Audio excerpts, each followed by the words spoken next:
Satani bamwe barajya kunigisi ntibakundana babo barakubita hirya hino hepfo haruguru bati twishakira ifaranga.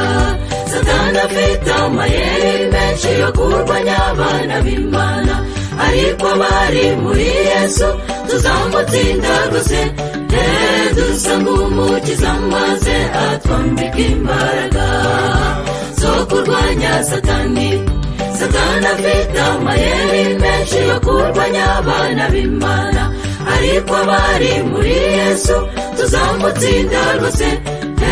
Dusanga umukiza maze atwambika imbaraga zo kurwanya Satani.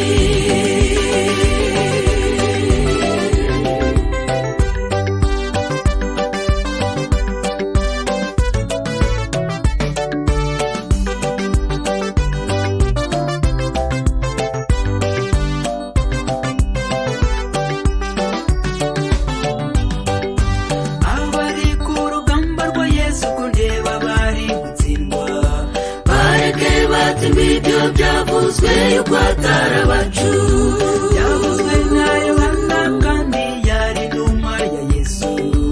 Ab'Imana barahari, Yesu niwe mugaba, humura tuzanesha. Satani afite amayeri menshi yo kurwanya abana b'Imana, ariko abari muri Yesu tuzamutsinda rwose. Dusanga umukiza maze atwambika imbaraga zo kurwanya Satani. Satani afite amayeri menshi yo kurwanya abana b'Imana, ariko abari muri Yesu tuzamutsinda rwose. Dusanga umukiza maze atwambika imbaraga zo kurwanya Satani.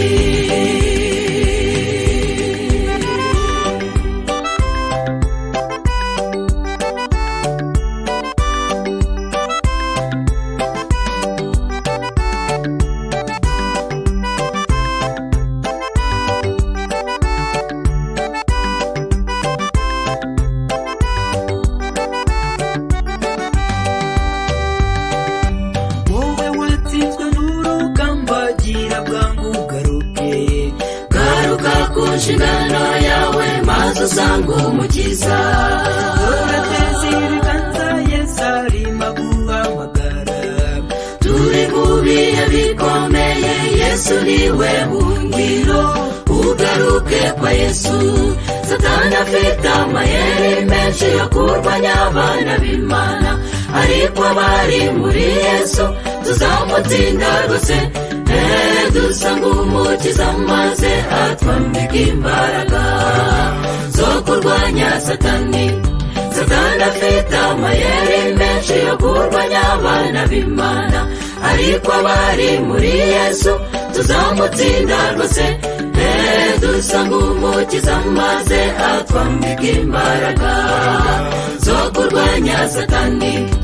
Dusanga umukiza maze atwambika imbaraga zo kurwanya Satani. Dusanga umukiza maze atwambika imbaraga zo kurwanya Satani.